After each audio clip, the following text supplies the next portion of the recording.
నమస్తే, నా పేజీలో మీరు చూస్తున్నది Charan show. Friends, war two teaser గురించి నేను రియాక్షన్ వీడియో అయితే చేశాను. చూడకపోతే ఒకసారి చూసండి. అదేవిధంగా ఎన్టీఆర్ గారిని ట్రోల్ చేయడం కూడా ఒక వీడియో సెపరేట్గా చేశాను. బట్ ఈ వీడియోలో అయితే కంప్లీట్గా టీజర్ గురించి ఏదైతే విమర్శలు వస్తున్నాయో విఎఫ్ఎక్స్ గురించి, విజువల్ ఎఫెక్ట్స్ గురించి, ఎన్టీఆర్ గారి గురించి, ఎన్టీఆర్ గారు ఏఎం మోడల్లా కనిపించారు, మాకు ఒరిజినాలిటీ లేదు, బ్యాక్గ్రౌండ్లో కూడా గ్రీన్ మ్యాట్ వాడారు, గ్రీన్ స్క్రీన్ వాడారు, ఇన్ని విధాలుగా అయితే కొన్ని స్పెక్యులేషన్స్ అయితే చాలా వెబ్సైట్స్లో కానీ చాలా మంది కూడా విస్తీర్ణంగా మాట్లాడటం జరుగుతుంది. సో కంప్లీట్గా దీనికి చెక్ పెట్టే విధంగా మనమైతే ఈ వీడియోలో కంప్లీట్గా తెలుసుకుందాం. అంతకన్నా ముందు ఫస్ట్ టైం మీరు మన ఛానల్ చూస్తాను, తప్పకుండా మన ఛానల్కి అయితే సబ్స్క్రైబ్ చేసుకోండి ఫ్రెండ్స్. ప్లీజ్ దయచేసి నా మనస్ఫూర్తిగా కోరుకుంటున్నాను నేను మీరు సబ్స్క్రైబ్ చేసుకుంటారని. ఎందుకంటే మనం దాదాపు చాలా వీడియోస్ చేసాం, లాంగ్ వీడియోస్ కానీ షార్ట్ వీడియోస్ కానీ ఎవరో కూడా చూస్తున్నారు కానీ సబ్స్క్రైబ్ చేసుకోవడం. దయచేసి సబ్స్క్రైబ్ చేసుకుని ఫాలో అవుతూ ఉంటే నేను మూవీస్ సంబంధించిన రిలేటెడ్ వీడియోస్ అన్నీ కూడా మీకు చేరవేస్తూ ఉంటాను. తప్పకుండా మీకు చూసి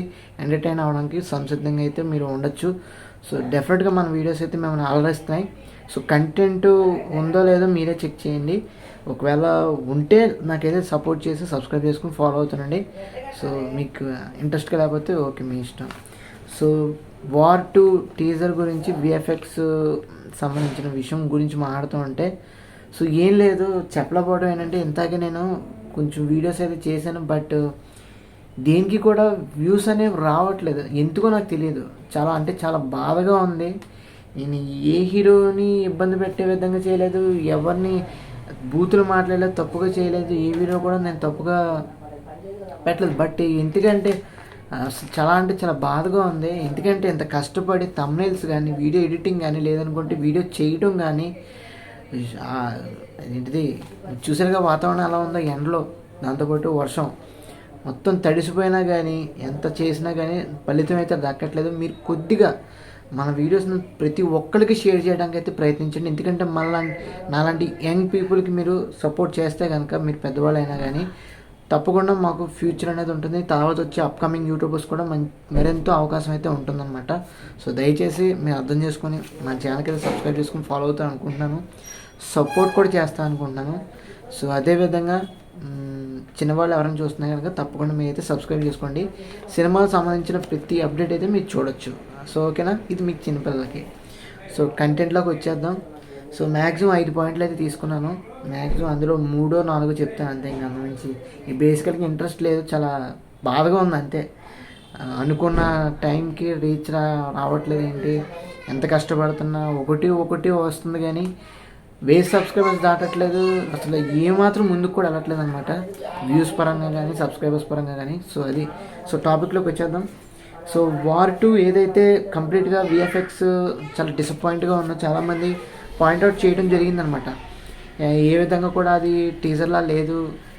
అదే బేసిస్లో పఠాన్ కూడా ఇలాగే జరిగింది.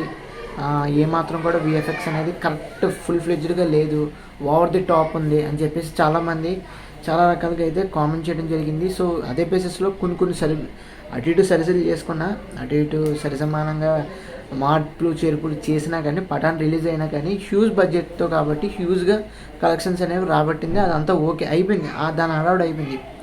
ఇప్పుడు అదే లెవెల్లో మళ్ళీ అదే మిస్టేక్ వార్ 2లో చేస్తున్నారంటే చాలామంది ఏంటిది మాట్లాడుతున్నారు, చాలా గట్టిగా అయితే దూషిస్తున్నారు అనమాట. మామూలుగా లేదు టీంని అయితే, వార్ 2 టీంని అయితే.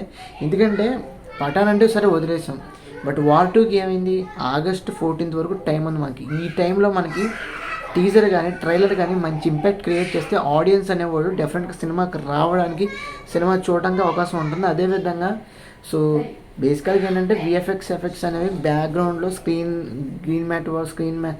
గ్రీన్ స్క్రీన్ వాడటం వల్ల ఈ విధంగా కొంచెం ఆర్టిఫిషియల్గా ఉంది, అసలు రియలిస్టిక్గా లేదు, న్యాచురల్గా లేదని చెప్పేసి చాలా కామెంట్స్ అయితే వస్తున్నాయి. అదేవిధంగా బాలీవుడ్ మీడియా కూడా యాక్చువల్గా హిందీ సినిమాలంటే ఈజీగా సపోర్ట్ చేసుకుంటూ ముందుకు వెళ్ళిపోతూ ఉంటారు. బట్ ఈసారి పఠాన్కి అయినా సరే, ఇప్పుడు ఈ వార్ 2 సినిమాకి ఇంకా మరింతగా పెరిగిపోయింది అనమాట. బాలీవుడ్ మీడియా వాళ్ళు కూడా సపోర్ట్ చేయట్లేదు, తప్పులు పాయింట్అవుట్ చేస్తాం అనమాట. సో ఆ విధమైన బేసిక్స్ అయితే వచ్చేసారు. సో డెఫినెట్గా ఈసారి ఏవైతే ఆడియన్స్ ఇచ్చిన ఫీడ్బ్యాక్ కానీ, లేదంటే టెక్నీషియన్స్ ఇచ్చిన ఫీడ్బ్యాక్ అని డెఫినెట్గా ఈ వార్ 2 ఏదైతే విజువల్స్ చూసామో టీజర్లో అవి డెఫినెట్గా మోడిఫై చేస్తారు, అందులో ఎటువంటి డౌట్ లేదు. టీం వాళ్ళు కూడా ఎంతో కొంత కొంచెం సోర్సెస్ నుంచి ఏదో ఒకటి లీక్ అవుతూ ఉంటాయి కదా, తెలుస్తూ ఉంటాయి కదా ఇన్ఫర్మేషన్ అనేది, మార్పులు చేర్పులు అయితే చేస్తామని చెప్తున్నారు. సో డెఫినెట్గా చెయ్యాలి. విఎఫ్ఎక్స్ కంప్లీట్ వార్ 2 టీజర్లో ఏమైతే వాడేశారో అవి మొత్తం కూడా విజువల్ ఎఫెక్ట్స్ అనేవి మారాలి, రియలిస్టిక్గా రావాలి మ్యాక్సిమం ఎంతవరకు. కానీ వెనకాల బ్యాక్గ్రౌండ్ ఏదైతే స్క్రీన్ ఉందో అది ఎలా ఉన్నా సరే మనుషులు అనేవాళ్ళు కూడా రియాలిటీగా ఉండాలి కదా, వాళ్ళు కూడా విజువల్ ఎఫెక్ట్స్లా మార్చేస్తే తప్పు కదా, ఏదో ఆదిపురుష్ టైప్లా ఉంటుందన్నమాట. సో అదొక పాయింట్ అయితే. రెండో పాయింట్ వచ్చేసరికి బాలీవుడ్ మీడియా వాళ్ళు కూడా మన టాలీవుడ్ మీడియా వాళ్ళు కూడా ఇద్దరూ కూడా సరిసమానంగానే మీడియా వాళ్ళు, ఆడియన్స్ కాదు మీడియా వాళ్ళు కూడా అదే విధంగా క్రిటిసైజ్ చేయడం జరిగింది, ఫ్లాస్ని పాయింట్అవుట్ చేయడం జరిగింది. విఎఫ్ఎక్స్ అనేది హ్యూజ్ లెవెల్లో ఈ టీజర్లో కనిపించింది మాకు, ఇంక్లూడింగ్ ఏదైతే వెపన్స్ కానీ, లేదనుకుంటే మనుషులు కానీ, లేదనుకుంటే యానిమల్స్ కానీ, లేదనుకుంటే ఇంకేదన్నా వేరియస్ ఆస్పెక్ట్స్ వెనకాల బ్యాక్గ్రౌండ్లో ఏవైతే మీకు ఆ చలి అంచులో కానీ, ఆ చేజింగ్ సీన్లో కానీ, ఎయిర్లో కానీ, ల్యాండ్లో కానీ, వాటర్లో కానీ, ఐస్లో కానీ ఏదైనా సరే మీకు ఆర్టిఫిషియల్గానే ఉంది, రియలిస్టిక్గా లేదు. రియలిస్టిక్గా షూటింగ్ చేసి ఉంటే ఎంతో బాగుండేది. డెఫినెట్గా సినిమా అనేది రియలిస్టిక్గా మనం చూస్తే ఆ సినిమాలోకి వెళ్ళిపోయినట్టు ఉండాలి, కానీ ఇలాగ ఆర్టిఫిషియల్గా గ్రీన్ స్క్రీన్ వేసేసి సినిమా తీస్తానంటే సో ఏమాత్రం కూడా ఎవరికి ఆడియన్స్కి రియలిస్టిక్ అనిపించదు. దాంతోపాటు బడ్జెట్ అనేది హ్యూజ్ లెవెల్లో పెంచేయడం వల్ల టికెట్ ప్రైస్ కూడా పెంచేసే అవకాశం ఉంటుంది, అదొకటి కూడా పాయింట్ ఉంది. కాబట్టి బాలీవుడ్ మీడియా వాళ్ళు మన టాలీవుడ్ మీడియా వాళ్ళు హ్యూజ్ లెవెల్లో క్రిటిసైజ్ అయితే చేస్తున్నారు.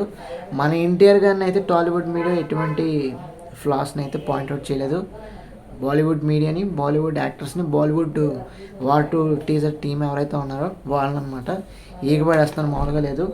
సో అదే బేసిస్లో డామినేషన్ అంటే హృతిక్ రోషన్ గారు ఎన్టీఆర్ గారిని డామినేట్ చేశారు, లేదంటే ఎన్టీఆర్ గారు హృతిక్ రోషన్ గారిని డామినేట్ చేశారు.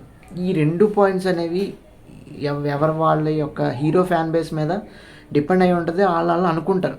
బట్ ఓవరాల్గా నా పాయింట్ ఏంటంటే ఎవరు డిసప్పాయింట్ చేయలేదు, ఎవరిని డామినేట్ చేయలేదు. ఇద్దరు కూడా ఈక్వల్గా 50-50%లోనే డెఫినెట్గా స్క్రీన్ ప్రెజెన్స్ అనేది, ఆ స్క్రీన్ ఇంట్రోస్ కానీ, లేదనుకుంటే స్క్రీన్లో కనిపించే ప్రతి ఆస్పెక్ట్ కూడా, ప్రతి సీన్ కూడా సరిసమానంగా అయితే షేర్ చేసుకున్నాను. కానీ కరెక్ట్గా మీరు చూస్తే తెలిసిపోతుంది. హృతిక్ రోషన్ గారు అదేవిధంగా ఎన్టీఆర్ గారు ఇద్దరు కూడా సరిసమానంగానే ఇంట్రో సీన్స్ కానీ, మామూలు సీన్స్ కానీ, అదేవిధంగా ఫైటింగ్ సీక్వెన్సెస్ కానీ, చేజింగ్ సీక్వెన్సెస్ కానీ అన్నీ కూడా సరిసమానంగా అయితే ఉన్నాయి. మీకు కరెక్ట్గా చూస్తే తెలిసిపోతుంది. సో డామినేషన్ అనేది లేదు, ఎందుకంటే డైరెక్టర్ అనేవాడు సరిగ్గా తీసుకోకపోతే ఎన్టీఆర్ గారిని తెలుగు నుంచి వచ్చారు కదా, మన టాలీవుడ్ నుంచి వచ్చారు, తక్కువ చేద్దామని చూస్తే మటుకి బాలీవుడ్కి మరొక ఛాన్స్ అయితే ఉండదు. సో ఎందుకంటే మనం క్రియేట్ చేసాం అటువంటి భయమైనా, అటువంటి రికార్డ్స్నైనా బాహుబలితో పెట్టి ఉంచాం, కాబట్టి డెఫినెట్గా బాలీవుడ్ వాళ్ళు తగ్గే ఉంటారు. మ్యాక్సిమం మన ఎన్టీఆర్ గారికి కొంచెం 50-60% పెంచినా తప్పులేదు, కానీ హృతిక్ రోషన్ గారు అయితే మాత్రం ఏమాత్రం కూడా ఎన్టీఆర్ గారిని డామినేట్ చేయాలి. ఎన్టీఆర్ గారి ఈసారి లుక్ అనేది స్పైసప్లో ఉందన్నమాట, నెక్స్ట్ లెవెల్లో ఉంది ఎన్టీఆర్ లుక్. కానీ ఆ హెయిర్ స్టైల్ కానీ, ఆ ఫేస్ కట్ కానీ, ఆ ట్రిమ్ నేచర్ కానీ, అదేవిధంగా కాస్ట్యూమ్స్ కానీ, ఆ బాడీ కానీ పర్ఫెక్ట్.